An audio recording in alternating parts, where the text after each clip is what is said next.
Hello, phenomenal story lovers. Prepare to have your hearts captivated by a tale of art, destiny, and a love that transcends misunderstandings. This is a story about finding beauty in unexpected places and the enduring power of a connection. Before we dive into this breathtaking narrative, tell us in the comments what city you're tuning in from. And if you believe that art can heal wounds and connect souls, hit that like button and subscribe for more powerful, heartfelt stories. Your support means the world. You can't even pronounce the wine, much less appreciate it. The millionaire sneered amidst hushed chuckles. But the waitress, poised and elegant, responded in perfect French and then offered a toast. The room fell silent, and he, for the first time, was speechless. "Why did you paint his eyes exactly like mine?" The deep voice cut through the gallery air like a dagger. Clara felt time freeze around her. She didn't need to turn to know who was behind her. That voice had haunted her dreams for 5 years. Leo Sterling. The small, alternative gallery buzzed with people, but suddenly all the noise seemed to vanish. Clara tightened her grip on the glass of cheap wine, searching for something to cling to as her world trembled. Across the room, her main artwork, a boy with dark hair and piercing amber eyes, seemed to observe both of them. "It's just a coincidence," she replied, finally turning to face him. Time had been kind to Leo. His face still had that aristocratic hardness, those defined cheekbones, and perfectly trimmed beard. He was dressed in black, as always, elegant even in his decline. Rumors of the fall of the Sterling Empire had reached even her ears. "No me mientas." His gaze locked onto her with intensity, sweeping over her as if searching for something he had lost. "I know you too well. You've never painted anything by chance." Clara tried to maintain her composure, but felt her body betraying her. Heat spread through her chest to her cheeks. It was ridiculous that, after so long, he could still provoke such a reaction in her. "5 years have passed, Leo. You don't know me at all." Around them, guests began to notice the tension. Some whispered, recognizing the famous art dealer fallen from grace. Clara took a step back, seeking space to breathe. Leo took a step towards her, shortening the distance she tried to create. "That child," his voice slightly broke. "How old is he?" "That's none of your business," Clara replied, but the firmness she tried to show dissolved into a trembling voice. Leo's eyes moistened slightly, something she had never seen in that proud man. His gaze returned to the painting, and then to her, connecting the dots she had tried to keep separate for years. "Is he mine?" The question came out like a broken sigh, barely audible in the bustle of the exhibition. Clara felt tears threaten to overflow. 5 years building a life away from him, protecting Matteo, creating a world where Leo Sterling was just a blurred memory. And now, in a single night, everything was about to crumble. Before she could answer, the gallery curator approached, oblivious to the tension between them. "Clara, there are some collectors interested in your main piece. Could you—" "In a moment," she replied automatically, without taking her eyes off Leo. When the woman moved away, Leo leaned towards her. The scent of his perfume, the one that had so often permeated her skin, hit her with a wave of memories. "Yes, that child is mine," she murmured, with a mixture of determination and vulnerability she had never seen in him. "I'm not going to let you run away again." Clara felt the ground move beneath her feet. The gallery, the people, even the lights seemed to spin around her. Everything she had carefully built now hung by a thread, and that thread was in the hands of the only man who had managed to break through her defenses. On the wall, the portrait of Matteo seemed to observe her with reproach. With eyes exactly like those of the man now waiting for an answer she was not prepared to give. "Mama, Why did that man look at me as if he knew me? Matteo's question floated in the air of the small studio as his cobalt-stained fingers traced figures on the paper. Clara put her paintbrush in the water jar and watched her son. Rebellious hair, stubborn chin, and those eyes, those cursed eyes that haunted her every morning. Some people think they know everyone, she replied, dodging the truth as she had done for years. The encounter with Leo at the gallery had left an invisible mark on her skin. 3 days later, she still felt the weight of his gaze, the warmth of his breath when he murmured that threat that sounded strangely like a promise. "Your hands are trembling, Mama," Matteo observed, with that intuition only children possess. Clara clenched her fists, trying to contain the tremor. Her treacherous mind dragged her back 5 years. The studio smelled of turpentine and desire. Leo's fingers traced her bare back, stained with crimson, drawing symbols only he understood on her skin. The dim candlelight cast dancing shadows on the walls. "I've never met anyone like you," he whispered against her neck. Clara turned in his arms, facing the intensity of his gaze. There, sprawled on the floor, covered with unfinished canvases, they were just two bodies searching for each other in the darkness. There was no sterling surname, no galleries, no millions.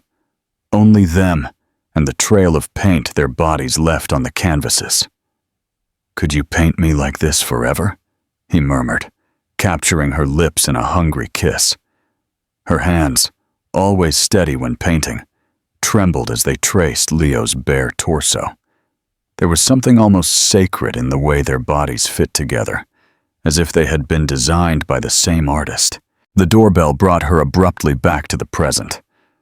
Luna, her only true friend from the academy, burst in like a whirlwind of colors and fragrances. "Matteo, where's my favorite painter?" The boy ran off to explore her gift. The two women sat by the window overlooking the park. "I saw him at the exhibition, Clara," Luna said bluntly. "Did he talk to you?" Clara nodded, a knot forming in her throat. "He suspects Matteo. He told me he wouldn't let me run away again." Luna took her hands tightly. "Will you tell him the truth? That he disappeared when you needed him most?" The last exhibition, the sudden success, their joint plans, and then silence. Leo had disappeared without explanation, leaving her pregnant and heartbroken. "He doesn't know what he did," Clara murmured. "I never told him." "Because he never gave you the chance," Luna retorted harshly.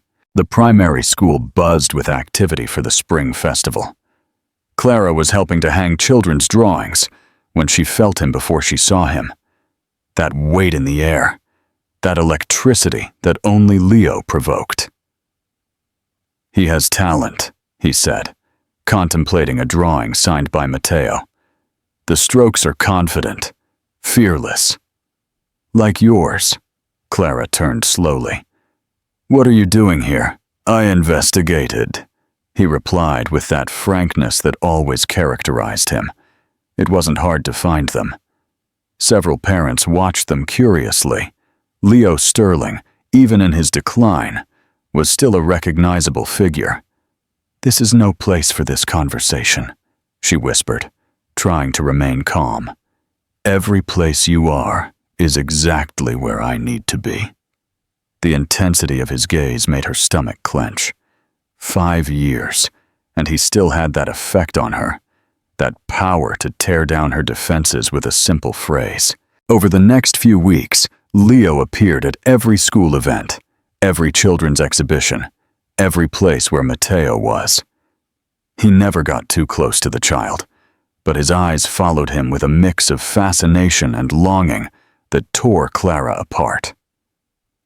The rehearsal for the school play brought them together in the auditorium. Clara, in charge of costumes, was handling fabrics when her foot caught on a cable. Before she could fall, strong arms caught her by the waist.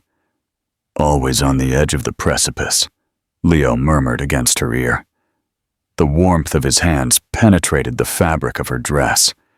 Their bodies recognized each other instantly, as if time had not passed. "Let me go," she asked without conviction. Leo loosened his grip, but didn't release her. His eyes, so similar to Mateo's, studied her with intensity. "You still feel," he whispered. "I see it." Clara tried to pull away, but her body betrayed her. The same magnetism, the same irresistible attraction. Leo slowly leaned in, his lips brushing Clara's cheek in a caress that was both a question and an affirmation. And she, against everything her mind screamed, did not pull away. "You know, as I tell you this story, I wonder where you're listening from, my dear. Are you curled up in bed with a hot cup of tea, or perhaps on public transport, stealing minutes from your day to immerse yourself in this story of Clara and Leo? I'd love to know. I truly read every comment you leave, every message, and I always try to reply. It's you who brings these stories to life, who makes these words meaningful. So don't hesitate to tell me what you think so far, what you think will happen between these two. And if you're enjoying Clara and Leo's story, your like means much more than you imagine. It not only helps more people like you find these stories, but it tells me I'm on the right track. Now, let's get back to Clara and Leo. A chapter full of revelations awaits us." The coffee arrived cold in her hands. Clara barely noticed as she scanned the financial newspaper she would normally ignore. The headline confirmed what rumors had whispered. "Sterling Empire on the verge of collapse. Investors demand proof of legitimate heir." Eleanor Hayes, the city's most influential gallerist, was quoted directly. "Shareholders need stability.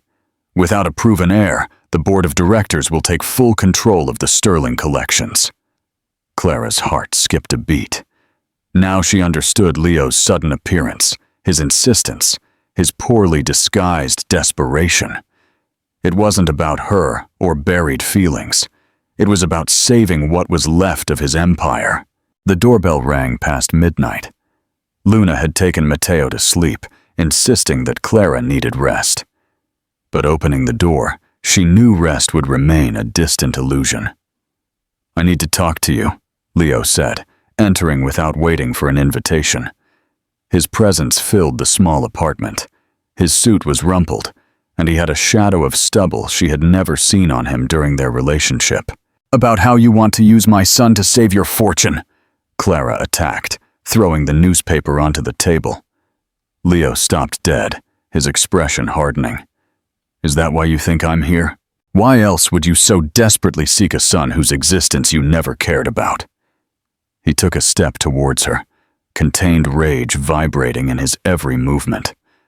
"How could I care about what I didn't know existed? Don't lie!" Clara's voice broke. "I looked for you for weeks. I left messages at your office, at the art house galleries." "I never received anything," Leo replied, confusion momentarily clouding his anger. "You disappeared without explanation. When I returned from Milan, you were gone." Clara laughed bitterly. "And now I'm supposed to believe it was all a cosmic misunderstanding, just when you desperately need an heir?" The tension between them was palpable, a rope about to snap. "I need a DNA test," he finally said. "You're not going to use my son as a lifeboat for your fortune?" Leo slammed his open palm against the wall, making the hanging pictures tremble. "Also, he's my son!" he burst out with a vulnerability Clara had never seen in him. 5 years, Clara. 5 years you stole from me." He approached her with determined steps. Clara backed away until she hit the bookshelf filled with brushes and paint jars. "Don't talk to me about theft when you're the one who disappeared," she retorted, meeting his gaze. Leo eliminated the distance between them in an instant. His eyes reflected a storm of emotions, rage, pain, longing, that paralyzed Clara. When his hands cupped her face, she couldn't react. Their lips collided with the force of 5 years of absence. A furious, desperate kiss, laden with recriminations and unanswered questions. Clara's hands, treacherous, clung to his shirt as she responded with the same intensity, as if she could punish him through contact. It was an eternal instant, a flash of sensations that illuminated 5 years of darkness. When they finally separated, gasping, Clara pushed him away. "You can't just walk into my life like this and expect me to surrender to the touch that broke me," she said, wiping her lips with the back of her hand, as if she could erase the mark he had left. "I never wanted to break you," he replied, his voice barely a whisper. "And now I discover we have a son." Clara hugged herself, trying to contain the tremor that ran through her body. "Matteo is not a pawn in your business game. It's not about the money," Leo insisted. "It's about the truth, about lost time I can never get back." When he finally left, Clara slid to the floor, exhausted. The apartment seemed emptier than ever, as if Leo had taken something essential with him. The following days brought a strange calm. Leo didn't appear. He didn't try to contact her at school. Clara began to believe he had finally understood her rejection until she found the first note. It was in her mailbox, a simple piece of paper with a handwritten phrase. "Light always finds cracks in the deepest darkness." These were words from her first exposed painting, the one Leo had anonymously bought. Then more came each day, in impossible places. Under the apartment door, between the pages of a magazine in the doctor's waiting room, even inside her bag. All phrases from works she had painted years ago, when her art began to flourish under Leo's watchful eye. There is no brush capable of erasing what has already been painted. The most vibrant colors are born from the darkest pain. Love is the only stroke that never completely dries. Clara kept every note, unable to discard them, unknowingly building a mosaic of memories she thought were forgotten. On Sunday, while checking her email, she found the proposal any aspiring artist would dream of, an invitation to exhibit at the prestigious Altamira Gallery, the epicenter of contemporary art in the city. The signature at the bottom of the letter made her stomach clench. Eleanor Hayes, the same woman who was pressuring Leo for a legitimate heir. "Mama?" Matteo's voice pulled her from her thoughts. "Yes, darling." The boy rubbed his eyes, half asleep. "I dreamed about the man with hair like mine," he said with that disconcerting simplicity of childhood. "He told me he was my daddy. Is it true?" Clara froze, feeling the world stop around her. The notes, the proposal, and now this. It was as if Leo had found a way to infiltrate every corner of her life, even her son's dreams. "Why do you think you dreamed it?" she asked with a trembling voice. Matteo shrugged with that brutal honesty of childhood. "Because his eyes are like mine when I look in the mirror."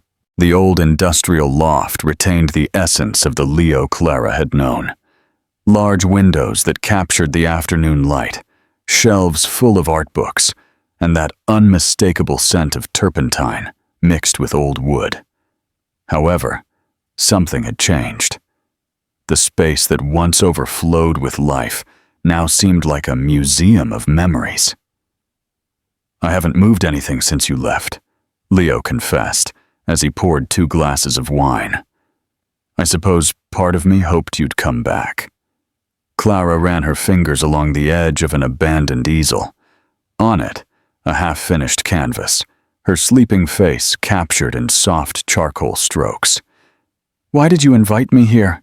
she asked, trying to maintain her composure. "Neutrality," he replied. "In your apartment, I'm an intruder. In my offices, you'd be on the defensive. Here we were, equals once." They didn't mention Matteo immediately, as if both needed to first rebuild the bridge between them before crossing it. "There are ingredients in the fridge," Leo said, taking off his jacket. "I thought we could cook." An involuntary smile formed on Clara's lips. "Do you even remember how to?" Leo responded with that half-smile she had drawn so many times from memory. "I remember you taught me how to cut onions without crying." It felt strangely natural, as if the years of separation had compressed into a parenthesis. Leo chopped vegetables while Clara prepared the pasta, moving in a synchronized dance around the kitchen. Their hands brushed as they reached for utensils, causing that familiar tingling sensation they both pretended to ignore. "Matteo hates olives," she commented casually as she tasted the sauce. Leo's hand stopped midair. "What else should I know about him?" he asked with a vulnerability that disarmed Clara. "He loves to draw with his fingers, even though he has 1,000 paintbrushes at his disposal. He talks in his sleep. He has your temper when something doesn't go his way." And she hesitated for an instant. "He's been asking about his father since he turned 3. Leo put down the knife and turned to the window, hiding his face. "What have you told him?" "That his father loved us, but had to go far away." The silence that followed was charged with unasked questions, with pending explanations. Dinner passed with anecdotes about Matteo and carefully selected memories of their shared past, avoiding the main wound. When the dishes were clean and the second bottle of wine half finished, Leo pointed to the corner where his studio used to be. "I left some blank canvases," he said softly, "in case you wanted to."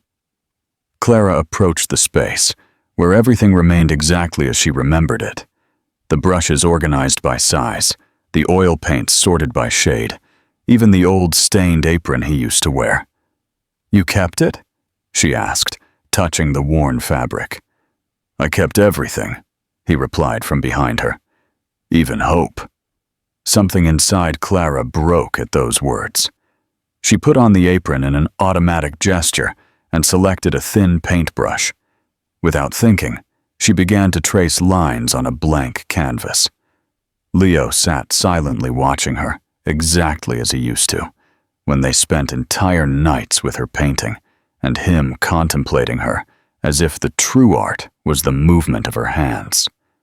The paint flowed effortlessly, the silhouette of a man and a child with their backs to them, looking towards an uncertain horizon. Clara was so engrossed that she didn't notice Leo approaching until she felt him right behind her. "You were always able to say with colors what words couldn't," he murmured, so close that his breath brushed her neck. Clara turned slowly. Leo raised his hand and gently wiped a blue paint smudge from her cheek. His fingers lingered longer than necessary, tracing the contour of her face as if trying to memorize it again. "I can't understand how I could have lost you," he whispered, sliding his hand to Clara's nape, tangling his fingers in her hair. Time seemed to stop. His eyes, so similar to Matteo's, held a silent plea that brought down Clara's last defenses. When their lips met, it wasn't with the desperate fury of days ago, but with the tenderness of someone rediscovering something precious they thought was lost forever. Leo pulled her closer, deepening the kiss as his hands explored the curve of her back. With a softness that contrasted with the intensity of their feelings, he guided her to the studio wall, where their bodies met completely. The familiar warmth spread over every inch of her skin, awakening sensations she had kept dormant for years. Clara let out a sigh as Leo's lips left her mouth to trace the line of her jaw, slowly descending to her neck. Her hands instinctively sought the buttons of his shirt, unbuttoning them one by one until his torso was revealed. The scar that crossed his right side, the result of a youthful accident, was still there, reminding her that this was not a dream. Her fingers traced the contour of the scar while Leo lifted her slightly, allowing her to wrap her legs around his waist. For an instant, they were again those lovers who created art with their bodies, who transformed desire into invisible strokes of pleasure. But when Leo began to slide the strap of her dress, Something clicked in Clara's mind. The image of Matteo appeared sharply, along with all the unanswered questions, all the unhealed wounds. "Wait," she whispered, placing her hands on his chest. I can't if it's just desire." Leo pressed his forehead against hers, breathing raggedly. "It's not just desire, Clara," he replied, his voice breaking. "It's saudade, for the only real thing I had in my life." The use of that Portuguese word she had taught him years ago, that melancholy for something one had and lost, broke something inside Clara. The tears she had held back for so many years finally found their release. "I'm scared," she confessed, "scared to trust again, for Matteo to suffer, for all this to be about your empire and not about us." Leo hugged her tightly, as if afraid she might vanish in his arms. "The empire can sink tomorrow," he murmured against her hair. "I only need you. You both." They remained like that, embracing, until the tension transformed into a different intimacy. They didn't make love that night, but when Leo invited her to stay, Clara found no strength to refuse. They lay down in the spacious bed they once shared, looking at each other in the dim light like two survivors of a shipwreck who finally found land. Leo took her hand in his and held it all night, like an anchor, preventing her from drifting away again. Clara watched his sleeping face, softened by sleep, and for the first time in 5 years, she allowed herself to imagine a future where wounds could heal. Dawn found her still awake, watching their intertwined hands, when her phone vibrated with a notification. The message from the Altamira gallery was brief and blunt. "Exhibition canceled due to unforeseen circumstances. We apologize for any inconvenience." Seconds later, another message arrived, this time from Eleanor Hayes. "Leo Sterling is being investigated for art market manipulation. Your name has been mentioned. Be careful." Eleanor Hayes' office seemed designed to intimidate. Minimalist, cold, with a single work of art hanging behind her desk.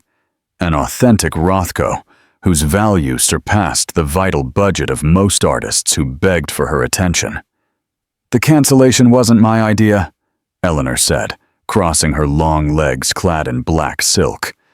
"I received direct orders from the board." Clara pressed her purse against her lap, trying to maintain her composure. "And the accusation against Leo? Art market manipulation?" Eleanor offered a smile that didn't reach her eyes. "Someone suggested that Leo was artificially inflating your value to distract investors from the Sterling crisis." She paused meaningfully. "That someone was Julian." "Julian?" The name fell like a stone in Clara's stomach. Leo's younger brother. I suppose he didn't mention him. The room seemed to spin around Clara. Julian Sterling, the name she had heard whispered during the brief months she frequented the galleries on Leo's arm. The absent brother, the rebellious heir. Why would he do something like that? Eleanor stood up with feline movements to pour 2 glasses of mineral water. The Sterling brothers have a complicated relationship, and Julian has always been ruthless when it comes to protecting the family legacy. Leaving the meeting, Clara walked like an automaton through the streets when her phone rang. Luna's voice came through, choppy, muffled by background noise. "Accident at school. Matteo. Hospital." The world stopped. Clara ran, letting panic propel her through traffic, ignoring traffic lights and furious horns. When she reached the emergency entrance, she saw Leo already there, pale and disheveled, arguing heatedly with a nurse. "I'm his father, damn it," he shouted in a voice Clara had never heard from him, broken by fear. "Clara!" Luna exclaimed, seeing her run towards her. A scaffolding from the school stage collapsed. Matteo was nearby, but he's fine, just some scratches and a fright. Clara barely registered her words. Her gaze was fixed on Leo, on the pure desperation emanating from every pore of his body. The doors to the treatment room opened. Matteo appeared sitting on a gurney, with a decorative plaster on his forehead, and holding a stuffed animal that some compassionate nurse must have given him. Seeing his mother, he smiled, but it was his reaction when he saw Leo that changed everything. "The man from my dreams!" he exclaimed, with that brutal innocence of children. Something primal activated in Leo. Before Clara could react, he had already crossed the distance to the gurney. With a gentleness that contrasted with his previous desperation, he took Matteo in his arms and hugged him tightly to his chest, as if fearing he might vanish. "You're okay. You're okay," he repeated in a broken whisper. Clara watched, paralyzed, as thick tears rolled down Leo's cheeks as he held his son for the first time. Tears from a man who had never cried, not even when he lost his father, not even when the empire began to falter. Matteo, confused but not scared, curiously touched Leo's wet cheeks. "Why are you crying? It doesn't hurt, I promise." Leo let out a choked laugh. "Sometimes adults cry when they're very, very happy," he replied, looking at Clara over the boy's head with such intensity that she felt an electric current run through her.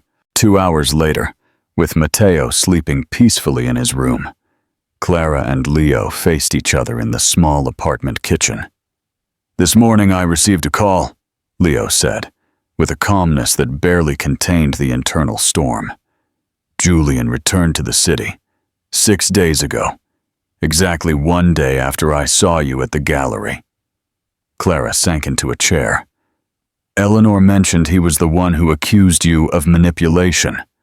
"That's not the worst of it," Leo interrupted, placing his hands on the table. 5 years ago, when I traveled to Milan, I left Julian in charge of communications. All the calls, the messages. The realization hit Clara like a slap. "He intercepted my messages," she murmured, the pieces finally fitting into place. "You never knew I was pregnant because he never told you." Leo nodded, his jaw clenched with suppressed rage. "There's more. My mother knew about Matteo. Julian told her, but he made her promise to keep it a secret to protect me from the scandal." "Your mother knew?" The betrayal spread like poison through Clara's veins. "She's sick now, advanced Alzheimer's." Leo's voice broke. "Perhaps that's why she confessed. She no longer distinguishes what secrets to keep." The silence that followed was heavy, like lead laden with years of lost moments that could never be recovered. "I'm going to confront Julian tomorrow," Leo announced with an iron determination. "And after that, if you want, I'll disappear from your lives." Clara looked at him, truly looked at him, as she hadn't in 5 years. She saw the broken but dignified man, the father who had cried while holding his son, the lover who had kept her paint-stained smock as if it were a treasure. "What will happen to your empire?" she asked, though the answer no longer mattered to her. Leo slowly approached until he was centimeters away from her. "If I lose everything, but I have you, you all, I will have won." It wasn't a passionate kiss like the previous ones.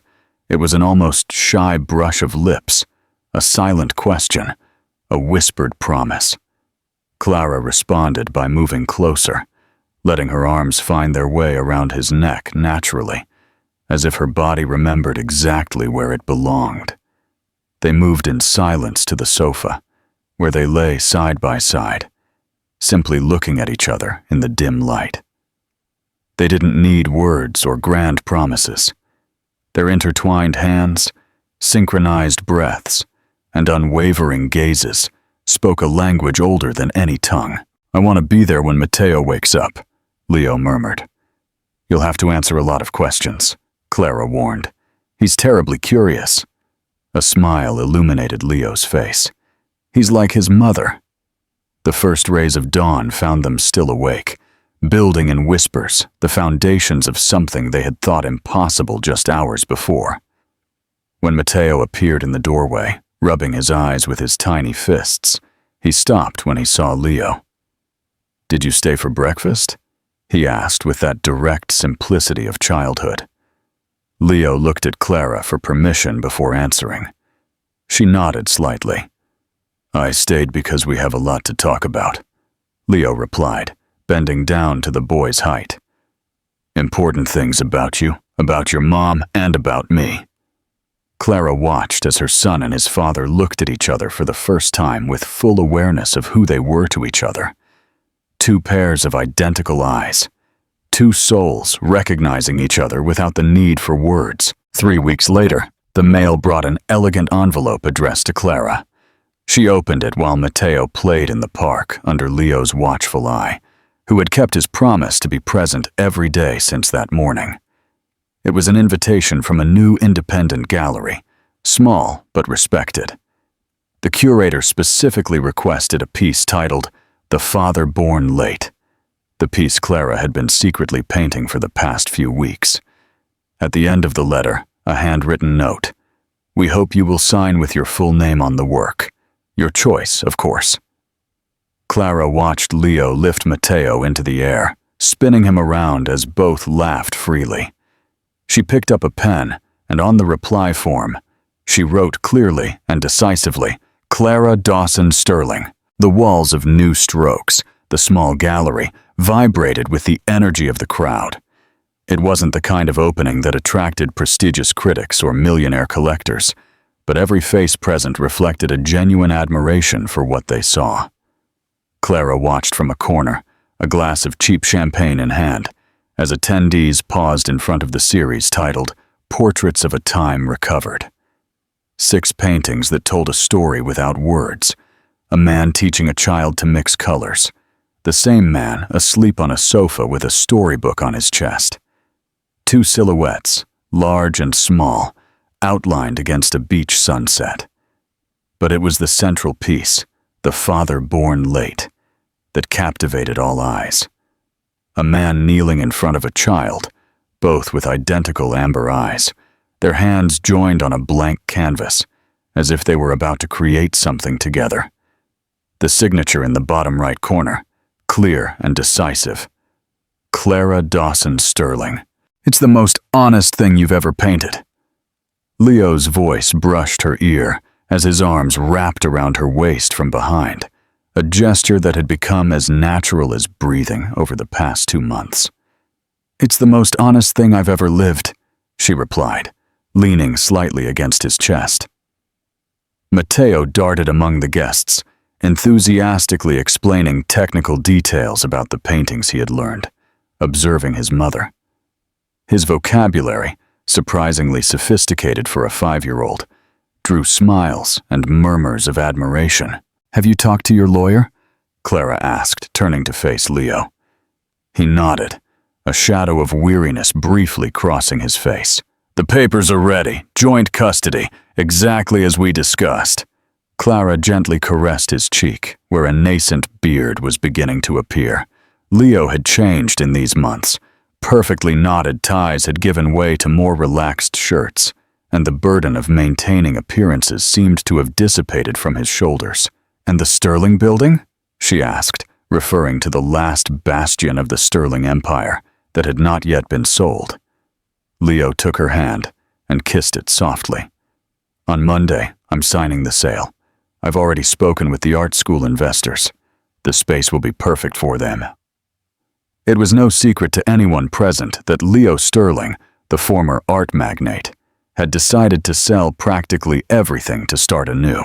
The scandal with Julian had shaken the foundations of the family empire, revealing decades of manipulations and secrets that Leo had preferred to leave behind. And Julian? The question Clara had been avoiding for weeks finally escaped her lips. "In Switzerland, I believe, with enough money to live comfortably, but out of my life.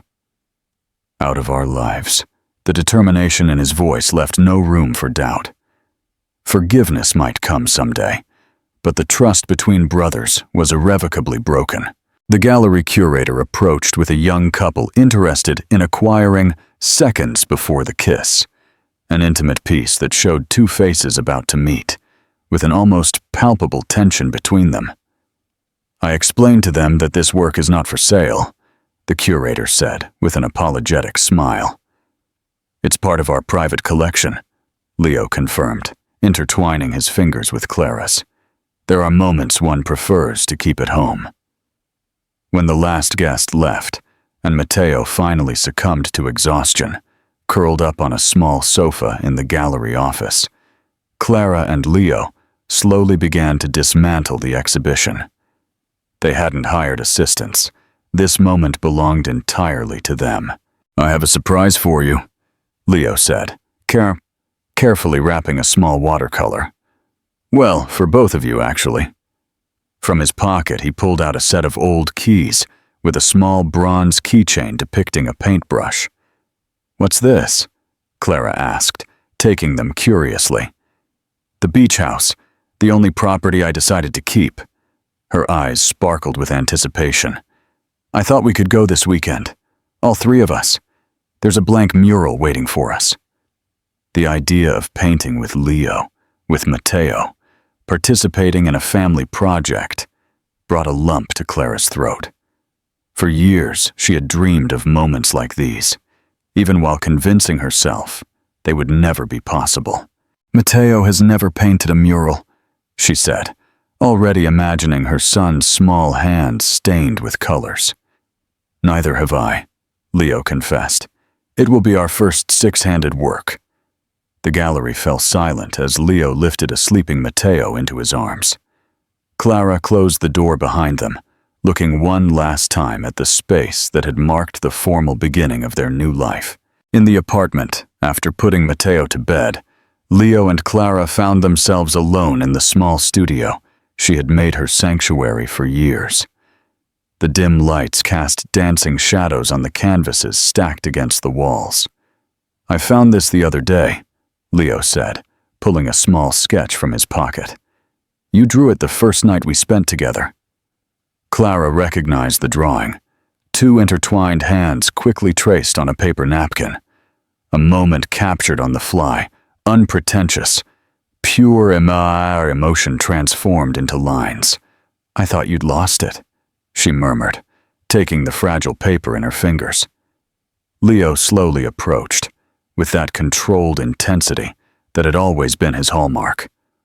I never lost anything truly important, he replied, shortening the distance between them. It just took me time to realize it. Clara placed the sketch on the table and looked up at him. With quiet resolve, she rose on tiptoe and gently kissed his lips. A kiss that tasted of fulfilled promises and a shared future.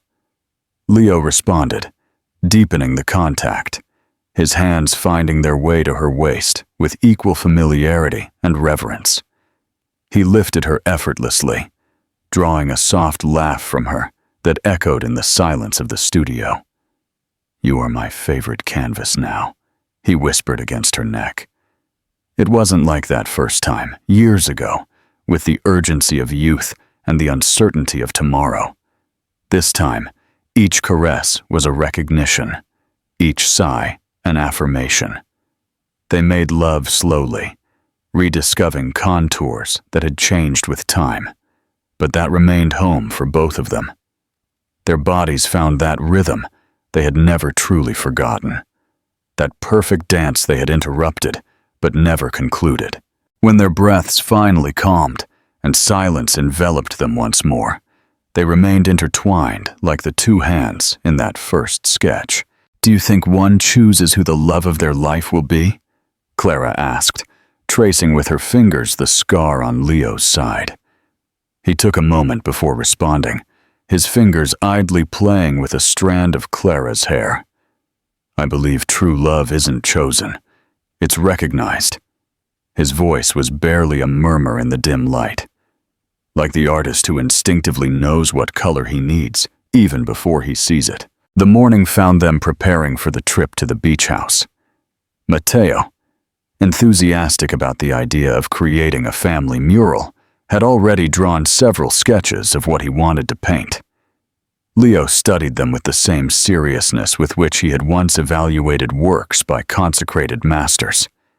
"He has your vision and my technique," he commented, genuinely impressed by his son's innate talent. A formidable combination. Clara watched the scene from the kitchen, this new reality that seemed both a miracle and the most natural thing in the world. The path to here had been full of pain, misunderstandings, and lost time. But every obstacle, every tear, had led them precisely to this moment. "What are you thinking about?" Leo asked, hugging her from behind as she finished preparing coffee. Clara turned in his arms, losing herself for a moment in those amber eyes she now saw duplicated in her son's face. "That life imitates art sometimes," she replied. "Layers and layers that seem like mistakes until they finally reveal the complete picture." Leo smiled. That smile that made tiny wrinkles appear at the corners of his eyes. The smile she had captured in dozens of sketches, kept over the years. "And that sometimes," he added, leaning in to kiss her gently, "the canvas we thought was ruined turns out to be our masterpiece." Matteo burst into the kitchen, brandishing a new drawing where 3 figures, 2 large and 1 small, held paintbrushes in front of a huge canvas. "I know what we're going to paint," he exclaimed enthusiastically. "Us painting together." But Clara and Leo exchanged a knowing glance, recognizing the perfect recursiveness of the idea, the infinite potential of that us that was just beginning to unfold. As they packed suitcases and loaded the car with canvases, brushes, and paint cans, Clara thought about all the paintings she had created throughout her life. Some had hung in prestigious galleries, others remained hidden in folders no one else had seen. But none compared to the one they were creating now. Not with oils or acrylics, but with daily decisions, with complicit glances, with hands meeting in the dark. The final, definitive layer was precisely this, the shared life they finally dared to paint together. "Art imitates life," she murmured to herself as she watched Leo and Matteo animatedly discuss which colors to bring. But love is the only stroke that never fades.